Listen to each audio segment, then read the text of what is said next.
If there is a message for us today, I believe it is to learn to live from our heart in love.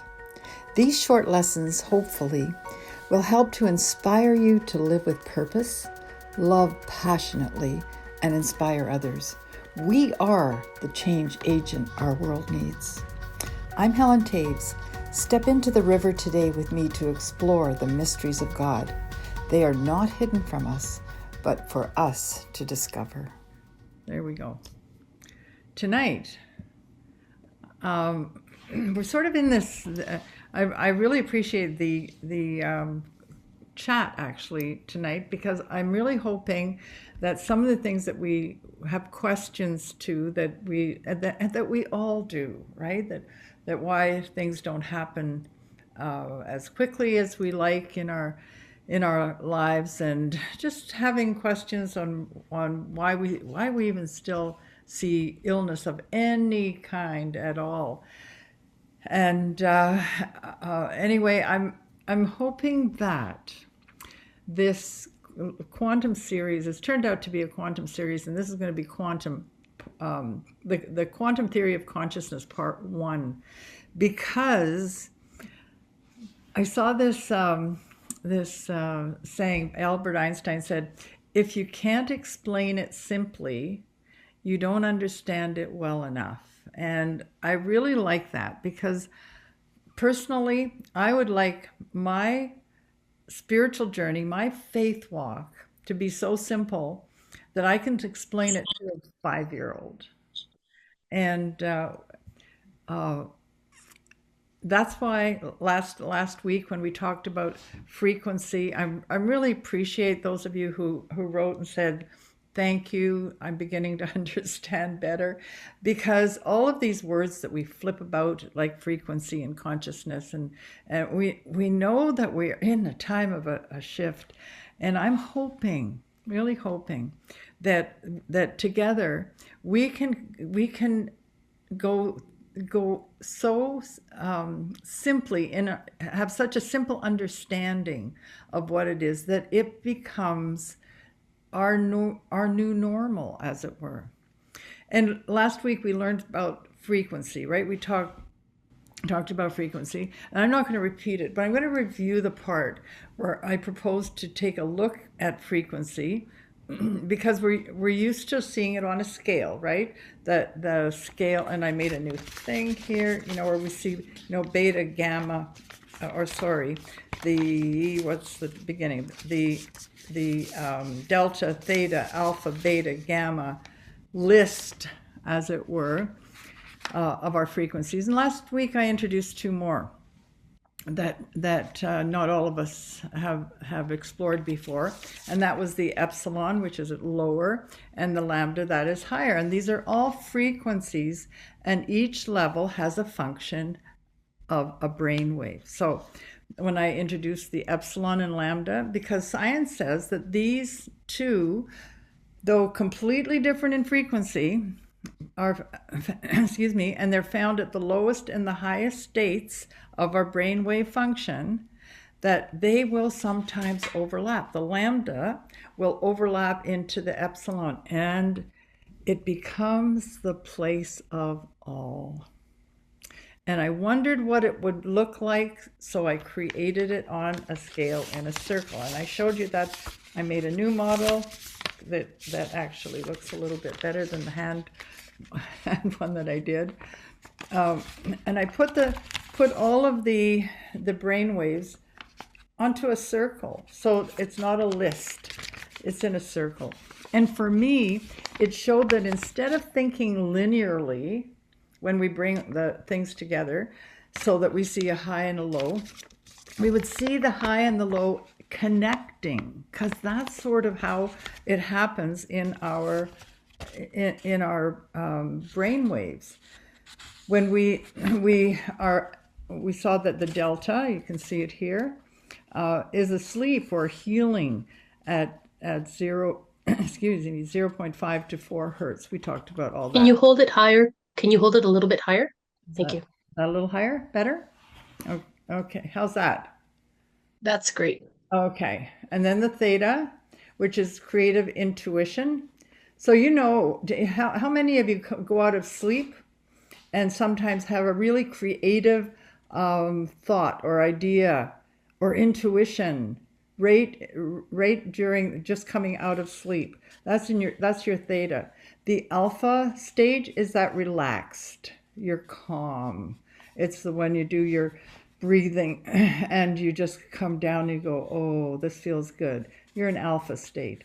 Then you go into beta, which is an active thought and focus. And most of us are at that stage right now where we're actively thinking. Certainly in our conversation, there's a lot of active thinking.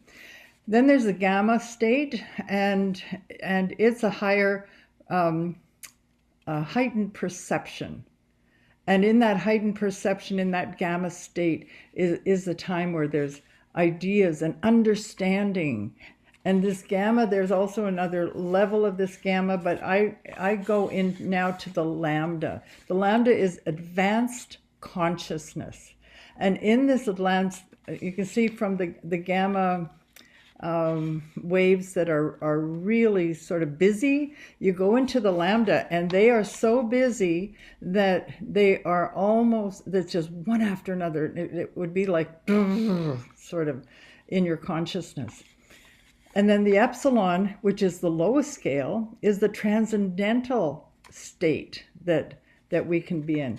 What happens in that epsilon or that transcendental state is this lambda, which is advanced consciousness, will sometimes superimpose itself on that other state. And that's why I liked to show you the whole thing in a circle rather than on a scale, because actually Ed was really helped with this when he saw it when I was making this a couple of days ago. I liked it just from myself. It's really helping me. He said it sort of explains why some people say there's a little difference between insanity and genius, right? Well, while genius and insanity may overlap in some cases, they're certainly not the same. And that's sort of like these two brain waves. A genius, right, involves high functioning, creativity, innovation, insight, whereas insanity includes distress. They sort of lost touch with reality. And the key difference is control. A genius can direct their unusual thinking into predictive outcomes. Well, insanity doesn't allow for that. However, there's a bit of an overlap. Why am I bringing that up? Because I looked into it. Isaac Newton was a groundbreaking scientist, but he was known for periods of deep paranoia. Nikola Tesla had extraordinary scientific visions, but also suffered from obsessive behaviors and hallucinations. Vincent van Gogh, mental and emotional struggles did not diminish his artistic genius. Instead, they may have fueled his unique style. All to say that we are a bit more complicated than we may understand, but we have access to all these brain waves.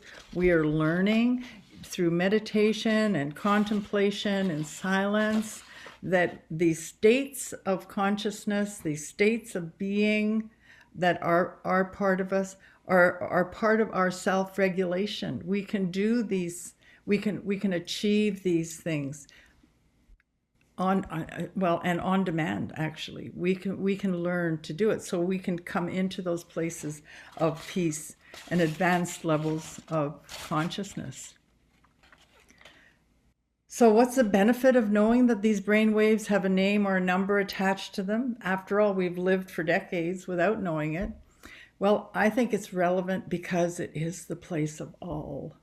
The connectiveness that we mirror, the universal consciousness of Christ consciousness, and we are known in the source of all, which is God. I'm calling all God. We are created to know all. How does it work? Well, there's a poem that I heard this week that sort of answers the question, sort of. It was in a fun movie, and it said, "A bell isn't a bell till you ring it. A song isn't a song till you sing it. Love isn't love till you give it away. It's a bit cheesy, maybe, but it's actually true. Just like our frequencies within us. And it's how it works, how they work only when they're activated. God is unconditional love, but love is only a theory until, like the bell, it's rung and makes a sound. It's a song. It can only be expressed when it only becomes a song. It's expressed when people can hear it. It needs to be activated. That's our frequencies need to be activated. And you know what? There's a song in each of us that needs to be sung. One of my favorite Wayne Dyer sayings is, "Don't die with your song still in you." Isn't that fun? Anyway, human frequency is part of our quantum being. It's unseen, but we also know that frequencies create. Frequencies, when joined with our thoughts, feelings, and emotions, are a creative force, both positive and negative. We talked about that last week. Both create. It isn't just a creative force that makes things good. The reason for understanding frequency and consciousness together is that in the negative, it happens the same way. It's our responsibility of knowing. When we become aware, when we wake awake, or when we wake up, you know what? It may even be the definition of born again. When we become conscious of our divine being. The spiritual understanding of creation through consciousness is rooted in the idea that our thoughts, beliefs, emotions, and awareness shape our reality.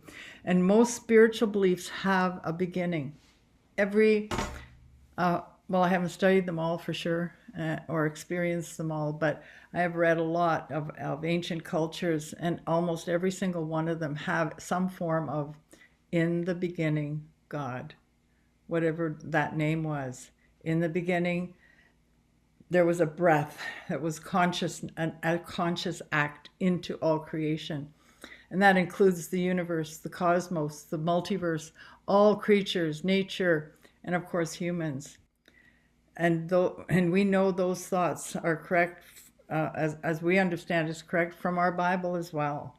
Many mystical traditions, spiritual philosophies, and even some interpretations of quantum mechanics suggest that consciousness is the fundamental creative force of existence. So consciousness is pretty important to understand. Before there was anything, there was space. We used to think that space was a whole lot of nothing, hence the term empty space. But now we're learning that science is saying that space is not empty, but actually a compassionate source field of information that comes from a divine creator. I love it when we cross that bridge joining science and spirituality. Also, it said that the universe is not empty, but it's understood that it has substance and intelligence, and that it's the primary force of it is consciousness. And I've used this list before, actually, for many years now. It has many names. We can call this the universal field of consciousness. Max Planck called it in 1944, called it the divine matrix. It's been called the divine universe. It's been referred to as quantum hologram or nature's mind. And Stephen Hawking called it the mind of God. I love that. I'm there with Stephen Hawking, and I believe that we can also call it the mind of Christ or Christ consciousness. To me, it all matches. So let's define consciousness. Consciousness is awareness. It has the ability to perceive, to respond to internal and external stimuli. In a subjective experience, consciousness is the unique quality of our experience, such as the sensation of seeing color or feeling an emotion. With consciousness, there is a self-reflection, the capacity to think about our own thoughts and recognize oneself as distinct from other things in the environment. Consciousness has intentionality and the ability to direct attention and focus on specific objects, ideas, or actions with purpose.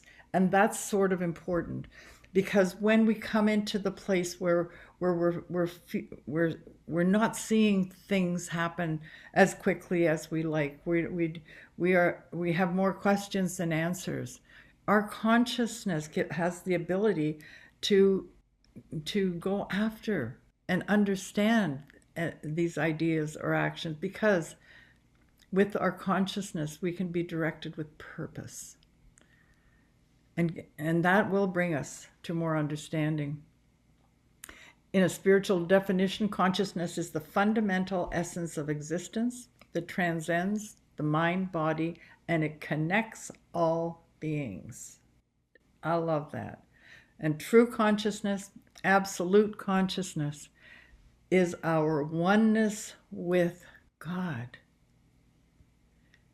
If you have a conscious thought that is going in any other direction than the oneness with God, who is unconditional love, then I think that is a wonderful plumb line for us to live in true consciousness. Consciousness is also viewed as universal or cosmic rather than confined just to the brain. Okay, it's linked also to spiritual practices like meditation, and we know that.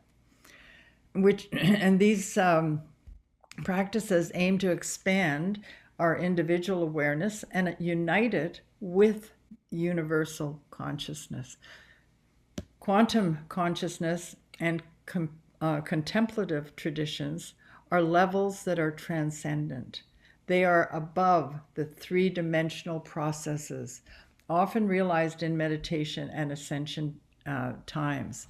So our quantum, what we often see, what we realize, what we encounter, what we experience in meditation and in and ascension, actually take us above the normal 3D processes that we live every day. That's a great reason for us to be spending more time right there, isn't it? And there's a growing perspective in neuroscience that suggests the brain acts as a receiver or filter for consciousness, and that consciousness itself originates from and is connected to the universal field. Let's call the universal field God. Anybody have trouble with that? Because that's who governs everything. He is in everything. And it's important to understand this because this allows us to engage in the quantum field, where the place where consciousness can be described as something beyond the self. Or how about this? Consciousness can be described as God. We are one with God, therefore we are the universal mind. We are that universal mind of consciousness. Our brainwaves are so powerful that when expressed by our feelings and emotions and combined with thought, it has a scientific measurable effect. And I don't know if you remember, I know it was about 3 or 4 years ago now where I was sharing about the satellite imaging, the geostationary operational environmental system. It's called GOES. It's a series of geostationary weather satellites, and these satellites provide continuous weather monitoring for North America, Pacific, Atlantic Ocean. And on 9/11, it was very interesting, and I actually have a picture of one of the charts. This weather imaging was picking up the frequencies of the Earth, and it showed on the charts that at the same time that the first plane hit the Twin Towers, human frequency interfered with the weather monitoring. How powerful is that? It fear. It was fear interfered with, it was so powerful. It interfered with the weather monitoring. How would love do if it went, if it was, that was a global reading from that area, global meaning North America in this case. Um, how about if we came to the place where we released love in the same consciousness as fear was released at that time? The quantum world of our consciousness may not be seen, but we can see the effect. And when I see the science that comes in like that, um, it, and it's measurable, it's just so encouraging, because even though this was negative, I believe we can deal with it the same way in the positive. We've all walked into a room where we've sensed chaos or frustration, right? It had what we call good vibes, or you sort of stand there and think, "Oh my gosh, wonder what's happened in here." You feel it. You just feel it, and then you find out, well, maybe somebody just had an argument. Bad news had come in, and it was still, the vibes were in the air. These are these are unseen. These are quantum. This is a quantum consciousness that actually feels tangible. There are times in a crowd, when you're in a crowd or a mall, and you may have out of the blue just feel yourself, you want to move away from a person, or you just know something. Ed's really, really aware of this. He's really good at picking up um, and the vibes of people, and also reading body language. But he seems to have this trained intuitiveness to the vibrations, to the frequencies of people. Mother's intuition is the same thing. And there's this very interesting theory. It's called highly discriminating people. And highly discriminating people, it's a study that was done, are not people that are necessarily the PhDs of society, or they're not always the smartest people in the room, or best educated, or have certain degrees that make them smarter than other people, but they're very discriminating. They know stuff. They sense stuff. They have a consciousness to some to vibrations, to frequencies that a lot of people don't. And they did an experiment with it, and they did it a number of times. And they would identify, and there's a scale and all that, to highly discriminating people, and they would put 10 highly discriminating people and they'd bring them all to a cocktail party with 200 other people. By the end of the evening, the highly discriminating people will have found each other, because they don't have time for people who aren't like them, as it were. And I think that was such a fantastic study, because it explained a lot of things of why certain people can't work together.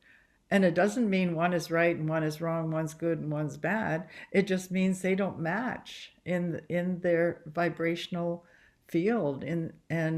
Um, and you may know some, you might be one. My favorite study is David Hawking's book, Power versus Force. And in his map of consciousness, he illustrates how consciousness hinders or helps our spiritual, emotional, and physical growth.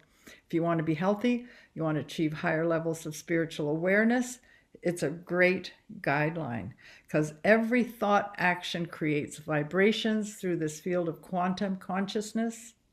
When you're mindful of your thoughts, of what you think, and you're mindful of your emotions, it affects they are far more potent than you realize. Human emotion produces the effect that defy conventional laws of physics, for sure.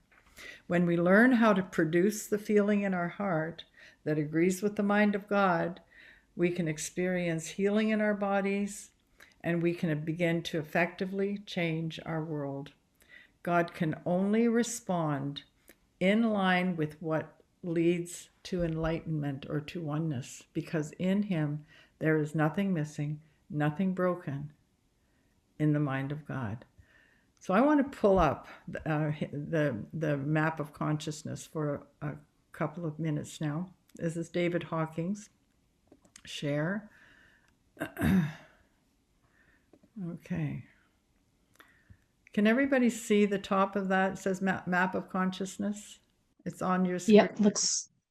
Yeah. Is it okay? All Yeah. right. Looks good. Okay. Down at the bottom is the lowest scale. Dr. Hawkins gave a number to his scale of consciousness, and he went from 20 up to 700 or to 1,000. And this is a 30-year study he did. It was quite an extensive one. It's definitely worth reading about and incorporating into your own life, because it helps us to understand what we construct in our lives and what God can respond to. So let's think about it for a minute. If we have shame in our life, if we're humiliated or miserable, is that something that we can that will just disappear, or do we have to recognize shame for what it is? When we do, then we'll also realize that we have choices to make in that, just the same as guilt, as apathy, grief, fear, anger, and desire. The desire here is not the kind of desire where you're in line with God. It's the kind that where you crave things that aren't good for you. Pride, all of those areas that are low on the scale are things that we have to, for them to exist in our life, we have to agree with them. We have to have a conscious agreement to have them exist. They just don't come in and land and party unless we let it. So if there is shame, guilt, apathy, grief, take a look at those things in your life. Consciously look at them and say, what am I allowing? Why am I allowing? If there's guilt, there's often blame attached to it, isn't there? If apathy, despair, excuse me, grief, regret, and fear, anxiety, desire, they're the cravings, anger, hate. For us to consciously operate and allow these frequencies, we have to consciously allow them to be in our life. We have to agree that it's okay. And if we choose to live feeling shame or guilt or apathy, grief, fear, desires, anger, or pride, if we choose to live that, we will choose to live in the lowest frequencies. The good news is, and these, by the way, are also frequencies on the scale. They're not only just really low and they will suppress your autoimmune system. They will cause disease. And I'm not talking about if you feel guilty about something and deal with it. This isn't a death sentence. Or if you have apathy to something, or if you fear something. It's the frequencies that you allow to stay in your life. Here's the good news. If you know what that scale is, you're able then to raise your consciousness to higher levels so that you will change. Now, the change number here is 200, and it's at courage. It takes courage for change. It takes courage to understand that there is a higher way. if you if if you will allow your consciousness to start speaking to you, to be courageous about something, you'll find, hey, I can do that. Or I am better than this. I don't have to stay down here. I don't have to be fearful or angry all the time, or apathetic. I can go higher. And you can start affirming yourself in there.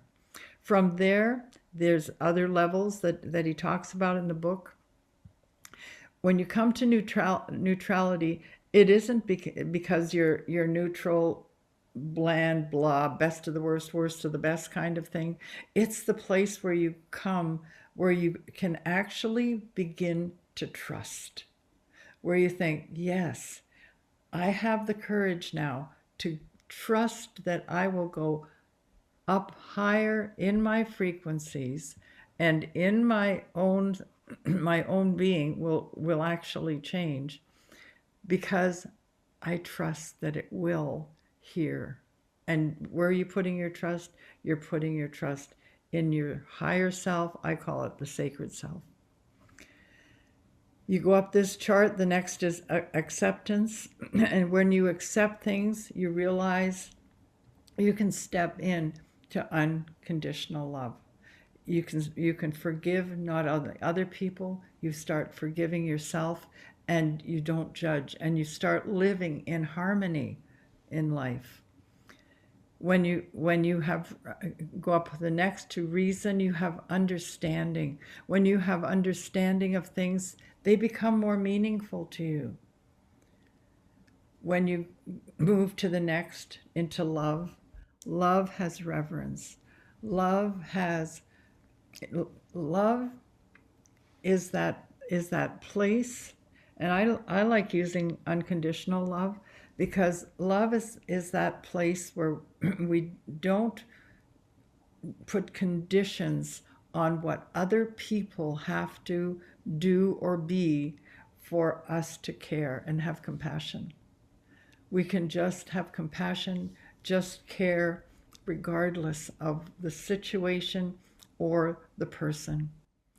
In that, we raise our frequency, we raise our energetic level to joy.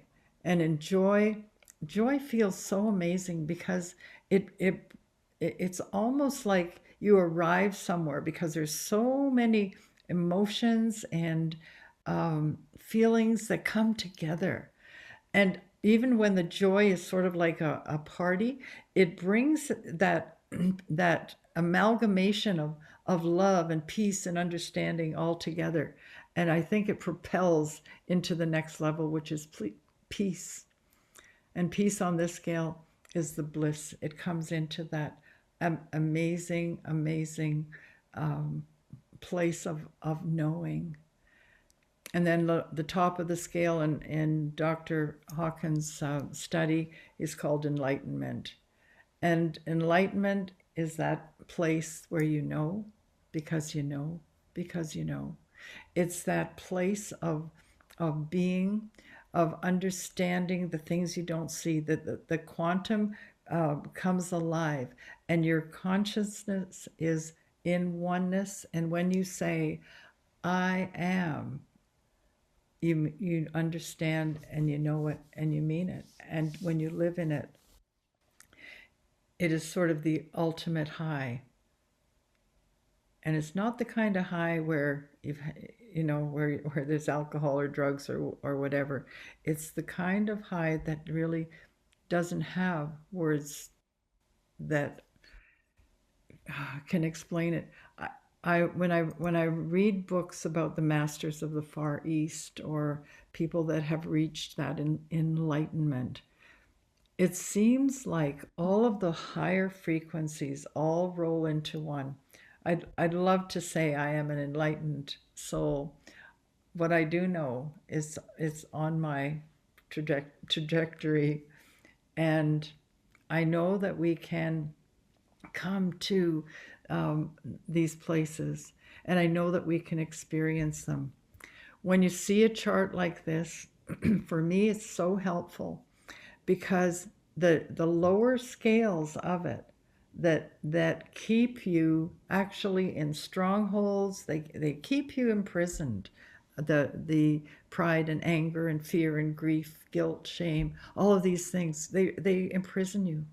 But in your higher frequency, I call it my sacred self, where I am willing to change. I am willing to accept, to forgive. I am willing uh, to receive knowledge, and understanding becomes meaningful. I am willing to walk in unconditional love and continue to keep my focus upwards. When it does that, my consciousness changes. My The quantum approach to consciousness resonates with ideals from spirituality and interconnectedness of reality. Consciousness is Christ in us, the hope of glory. Christ in us is consciousness. We are one. It's almost like that cycle again. Operating from our consciousness, our oneness, we'll understand the role of the observer and the non-local nature and awareness of our life in the quantum field of possibilities. That's part 2. Next week, we're going to go and we're going to take a look at the consciousness of oneness. We're going to understand that we, in our consciousness, actually manifest, we create from being the observer in our life and not the victim in it. And we'll understand what non-local nature of awareness also means, because there's a quantum field of possibilities. And I'm going way ahead right now. We're going to explore those next week. Tonight, I want to invite us to something really practical, and that's to explore the deep mysteries of our mind and its relationship to consciousness of our universe. And there's only one way that I've found so far to understand the quantum theory of consciousness, and that is to become it. To become it means that we have to engage in it. And so, for the next 5 minutes, I want us to do only one thing, other than getting comfortable and engage in gentle, rhythmic breathing. Once you do that, I want us to imagine a space around us as pure light. And when we imagine that, when you can see it, just breathe and see it. Don't start yet. When you do that, I want you to imagine that just as the light around you, you are that light as well. And you become, in that light, one with that light. If anything other than gratitude disturbs you, or you just let it go by. Keep your focus. Thoughts will come. We're not used to silence. Have a thought, just say thank you, let it go, and then visualize use your consciousness and be consciously aware that you are the light in the light.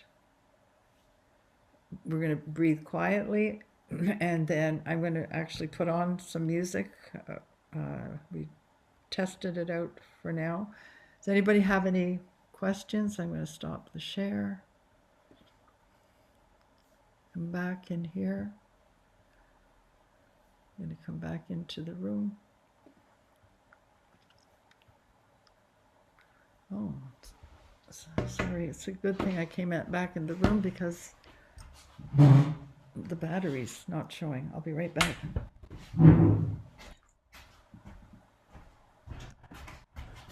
Okay. Looks like Jen really enjoyed it. Sorry?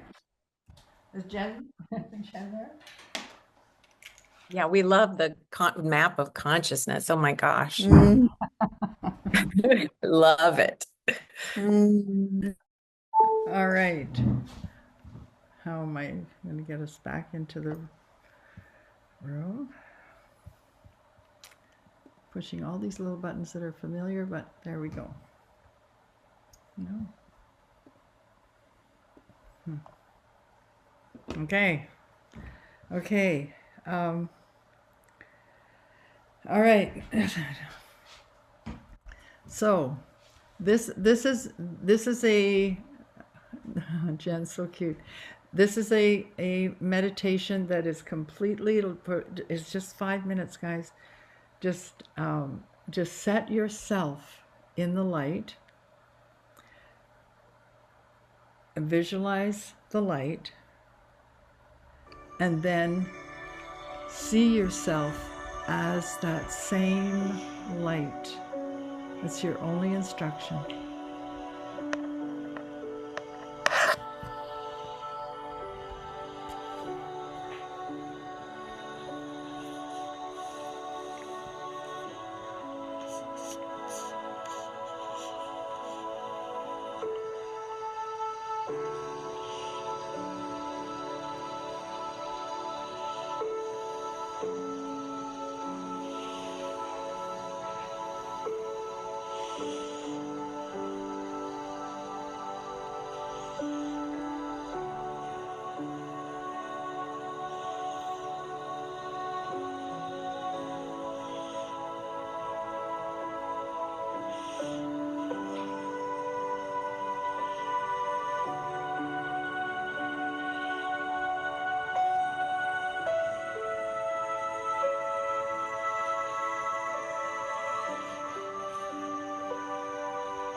sometimes that one is a hard one to come out of.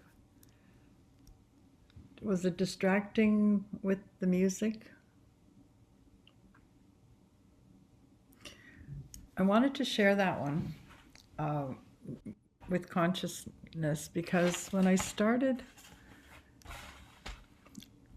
I always thought I was conscious. I always thought I got it till I started looking into it further and sharing some of the things that I shared tonight and in the last couple of weeks, because it became a building for me of understanding how little of, that I truly am living from my sacred self and consciousness in it.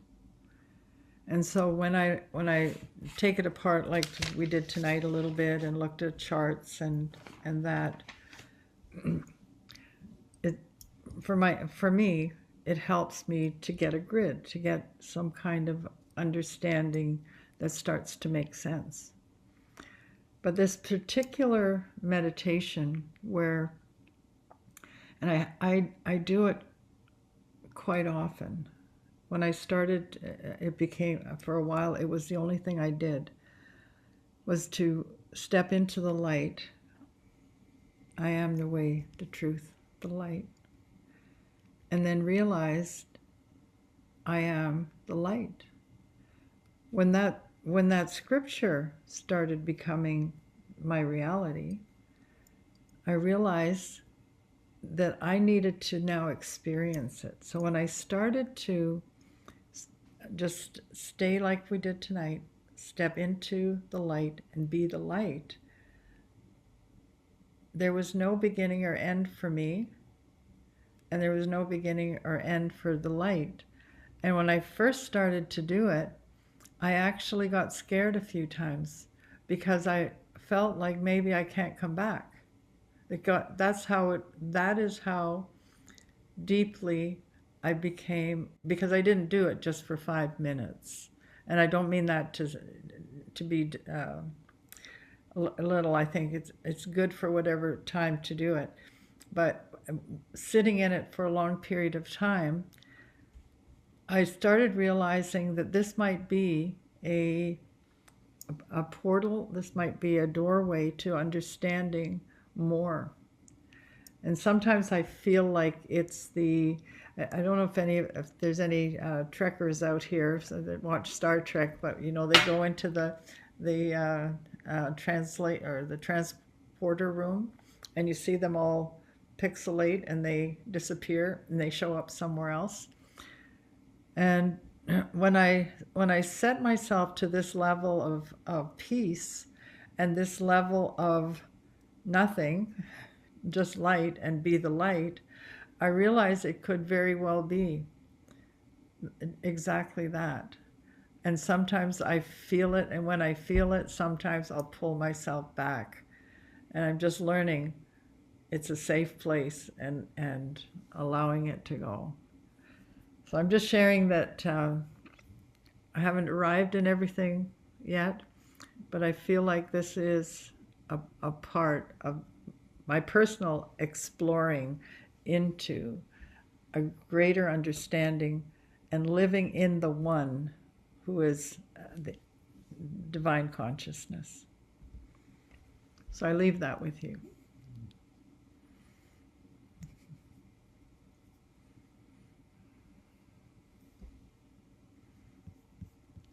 In this silent room. I really appreciated that meditation, and it just reminded me of what I shared last week at the end, just this understanding of oneness with God. And it was part of an ascension where I had experienced that, and just with such intensity. So it's a reminder for me to go back into that, to go back into that space. So I really thank you for that. It's a very uncomplicated space in its complexity. Mm-hmm. The other thing it reminded me of, since nobody else is talking, um, was an ascension that we had done years ago, really. And I was just when I was very new to it. And in this, some of you might remember it, we'd come to this place where there was these um, beams of light that were going into the throne room. And I just remember right at the end, well, and we were I got into one of these beams of light and became like a cocoon, and then that I dissolved like that. You know how the worm becomes the butterfly, but it has to go through that deconstruction, right, of dissolving and becoming one, and it became one with that light, and it just bringing us into like in preparation for going into that space that we were calling, I think it was throne room, I can't remember exactly, but yeah, I just had that reminder of that today again, which was just such a beautiful piece, because we've been talking about deconstruction also in the chat time beforehand, and I think it's part of that too. Right. Yeah. I think it is. I think um, the deconstructing is so necessary, but we don't always have a step one, step two, step three for it. And this, you just enter into it. Yeah. Thanks for sharing that, Kathy. Susan, welcome back. Have you been away? You've been on holidays? Where are you? Thank you, Helen. Thank you. This was, um, oh gosh, this was just what I needed at the end of a day that started with the same thing. But I know what you're saying about feeling like sometimes when I go into the void, I just keep expanding and expanding and expanding. And I think, okay, all the boundaries are gone here now. And for a while, I was afraid. Like I thought, oh, how am I going to get all these pieces back? And what if I leave something behind? And now I'm beginning to feel like I just want to keep staying here. I don't want to come back. I just want to keep going and going. So it's a balancing act, to just don't let myself get so far away from myself that it's like, I'm never coming back. Mhm. But then I'll hear, some voice, and I know a couple of times I've heard the spirit just say to me, it's time to come back. I know you don't want to, but let's get it together. And there are times even when I felt the Father gathering me and being gathered into him in a different way than I ever have before. There's a gathering in the coming back. And I don't think I ever come back the way I went in. I really appreciate you putting that into words. I sincerely do. I think that's beautiful. And that is, that's exactly sometimes how I feel coming back. That I come back with something, I don't know what it is, but feel, like you said, put back together. And, but in it have changed. Hmm. And yeah, it's just worth um, it's just worth continuing. That Amen. yeah. Oh, Thank you. oh my gosh. Thanks, Susan. Gina. Um, I love these kinds of meditations, and it seems to me that I've been doing these kinds and learning just the simplicity of it all. Um, in that kind of, just being in the light or whatever, however we, visualize that and see it in our mind's eye. It's so simple. There's nothing to do. There's nothing to say. There's nothing to um, prove or strive for. And it it seems to dawn on me all the time in that state of being that um, that's who we are. Simple. That's what it is. It's simple. And I'm loving that experience is what I'm trying to say. Because it's not a striving. No.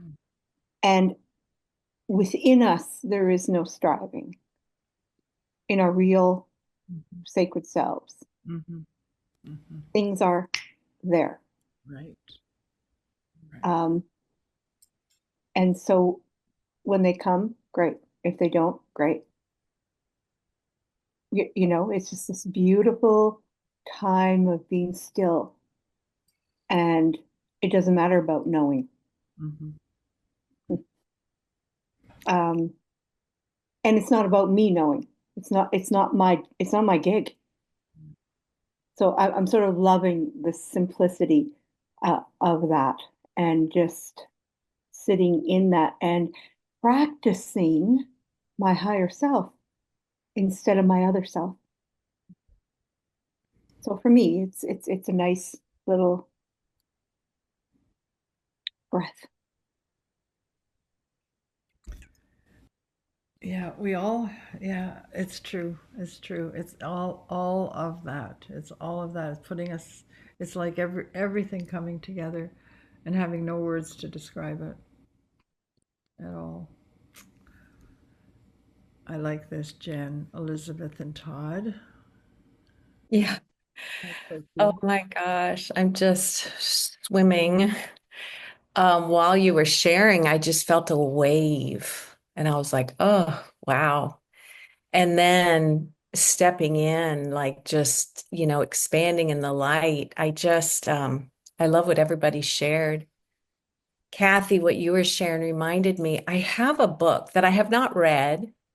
I wanted to get it, but then I haven't been led to read it, but it's called Unwind Your Mind Back to God. I might have said it before, but the title of it is so impactful to me because someone wrote it that has done A Course in Miracles. So when I opened it, I was like, oh, this is like foreign language to me. So it's on the shelf, but oh my gosh, when I just step in, I'm always like unwind my mind back to God. And I feel like I'm going through that tunnel, in the near-death experiences, like unwinding into that expansion. And oh, I just feel like this. I know we all feel the same. We're just saying it in different ways, but it's like this fresh baptism of spirit, of light, of essence, of expansion.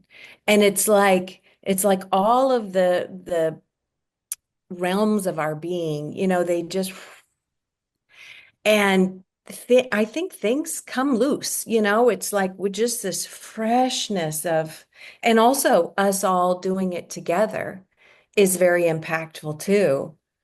So yeah, just this washing and freeing and oh, and Susan, I love what you said about just not even wanting to come back. Yeah, just stepping out of this body experience into this being, this allness. Yeah, it's home, right? Ah, That's yeah. so, that's so good. I And think, our frequency, I mean, you can feel it. Like everything, our electrons are like going faster, it's just whew. yeah, yeah, yeah. It, it is doing this particular activation on a longer for a longer time is the only thing I can describe as close to the epsilon state. The deep transcendental state of consciousness. Um, Yeah. and sometimes I wonder if it's possible, instead of showing back up into the room, show up somewhere else. That's mhm. Wow. Everyone okay with everything? Debbie, are you trying to unmute? You go, girl. The button's there somewhere.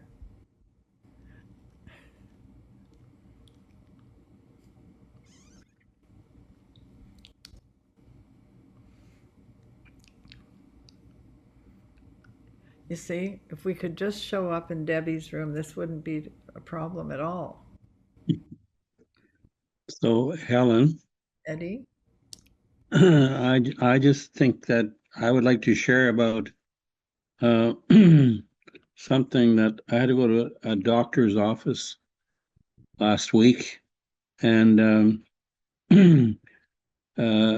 had to go for a physical, and if there were lots of males on here on the Zoom, they'd understand that when the doctor probes places that you shouldn't be, it's very humiliating, or it causes my blood pressure to go up. And he and I usually, what I do is I go into a doctor's office and I say, take my blood pressure, and he says, okay. This time I forgot, and then I was thinking of what he's going to do, and all of a sudden he takes my blood pressure and he said, your blood pressure is high. And I went, oh. And I said, I knew that I was anxious and stuff. So I just told him, I said, well, give me a few minutes. And he and I just sort of totally disengaged my mind, like sort of fell asleep on in the office, and just didn't engage, and unwound. And all of a sudden I said, okay, you can take my blood pressure now. And he looked and he took it, and he said, I don't know what you did, but if you're going to the doctor, do it again. Like, if he's going to take your blood pressure, whatever you did, take it again, because it was lower. And I went, thank you. And I'm just saying that I think that has to do with with a lot with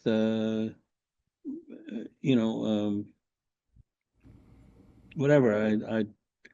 You sometimes you can't explain it. Like, maybe it's changing the alpha waves to beta waves, or you lower your frequency, and you just relax and everything changes. But here there was proof that it worked. That's what I'm saying, is that in maybe 2 minutes, it just changed from your blood pressure is high, or what did you just do?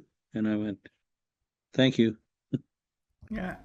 I think that's a great illustration, Eddie, of how we can regulate our body on demand, and that is how we're created. And I think, and I'm not saying that this is a little thing. I think this is an amazing thing where if you can bring your whole system to that place of rest and peace and have it measurable. I think the same thing applies to just about everything else we can regulate in and not be sick, for instance, right? Regulate Mhm. our bodies, and just how you learned it to deal with your blood pressure. I think we're on this learning opportunity scale, whatever it's called, to all different things to do. So I appreciate you sharing that. I like measurable results. Thank you, Kathy. I'll let Debbie go first. I had to mute her because it was echoing Eddie's what he was saying. Oh, See if she can get it. It did it that time. It's the same finger I used to do that. I don't know why it doesn't work sometimes. I was just wondering, Helen, if you could share with us the longer one as well, if that would be possible. You said there's a longer version of it. oh, Is the that longer version is just stay there for longer. This was it's about just 5 minutes. just the Yeah, same thing, the same I would music and reading? just you don't even need music. It's the principle of it, and Okay. just go for a longer period of time. Well, I tell you what, this was immediate for me. I mean, you just said step into the light, and bam! I mean, I became the light. It just happened so quickly, and it was really beautiful because I've had a stressful day and I haven't been able to, like what Ed was talking about, how he got control of himself and was able to settle himself down and change his frequency and everything. I just couldn't do that today. I wanted to so bad. And in fact, several days here I haven't been able to. And so this was really special to be able to really dip down back into this, because sometimes I just can't bring it all together to drop down and be, in a different frequency. But anyway, and I also wanted to share that when you said that consciousness is maybe what salvation is, and that just sparked within me my own personal experience of salvation, because I was with a group of people that the dad just wanted to take us to the Coliseum. Billy Graham was going to be there. I didn't even know what he was talking about, but I just wanted to be with my friends, and so go for a good time. And I was with this group. We were in it was in Victoria, Texas. But anyway, we were all together. And I was the most unconscious one of the group. I mean, I just went there just to have a good time. And I was the one that got saved. And nobody else responded to the invitation. And I'll never forget it. I mean, it was just such a moment of clarity and knowing and stillness. And that is the feeling that I get when I do these meditations. It's the same thing. And I had not connected that until you said that tonight. So that was a good, because that's so vivid in me when I did get saved. And it was just a momentary type thing, but it was so profound. So that's translatable to me. So I appreciate you sharing that. This is just it just amazes me what you bring to us and teach us, and we all just eat it up. I mean, it's this is my stuff. So I just wanted to thank you, and thank you all for everybody just being here together like this. So that's all I had. I just wanted to share that. Well, thank you for unmuting. This that Or was Thank you for sharing. I appreciate that very much, and yeah. your encouragement. I wonder too, as you're speaking, I'm wondering about that scripture where it says we work out our own salvation. That is about consciousness as well. That Mm-hmm. it's not about working. It's not about striving. It's about being aware and entering uh, into that place of being awake, aware, and Right. could be. It just feels like we're becoming more of who we are. Yeah. And sometimes it's so clear, and other times it comes in so many different forms and packages. It does. And so it's so much fun. And I was listening to somebody last night on the internet, Brian Orme, ORME. Someone had told me about him, so I listened to him, and it was so amazing. I mean, he is this. And he said, people used to come to him and say, what is all this? And is this new age or what? And he said, it's normal Christianity. We've lost the Christianity that was at the beginning. And through legalism and perfectionism and just the whole paradigm of it. And when he said that, he said, this is normal Christianity. Yeah. I thought, that's exactly what it is. I mean, this is it. That other is not it. Yeah. I agree with you. I agree with you. Uh, I don't want to lose Christ in what we're learning. I love the bridges of science and spirituality, um, but we've done a terrible job with religion Mhm. and taking Christ out of it. Yes, yes, that's so true. It's so true. It's all about relationship. Yeah, that's our plumb line. Rick, Yeah. are you there? Awesome. Where'd you go? There you are. You're on mute. You're muted.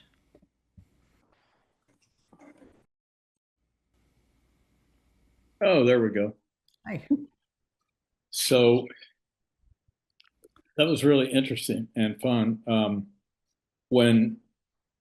When I visualized the light around me and I went into the light, I felt like I was in the light was in a light frequency. That type of frequency, is that alpha state? It could be a low Uh, one is the epsilon or delta, the okay. healing. It was just floating, and I was in that floating. I mean, I was just consumed by it. And when you said to come back, I finally come to. I lost consciousness, and I don't mean I didn't breathe. No. I don't remember anything. And Mhm. so as I'm sitting here, I said, "Well, Lord, what happened?" And He said, "When you came into the light, you came into my arms, Oh, and I held you." And it was just like, oh, that's where I went. No wonder I couldn't see anything. He was wrapping his arms around me. It was lovely. really, yeah, Absolutely beautiful. lovely. Absolutely lovely. Thank you. Oh, delicious experiences. I'd say.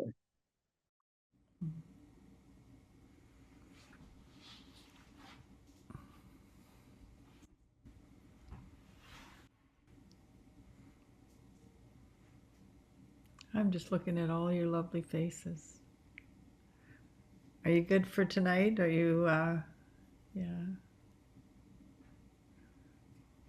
Okay. You missed Kathy.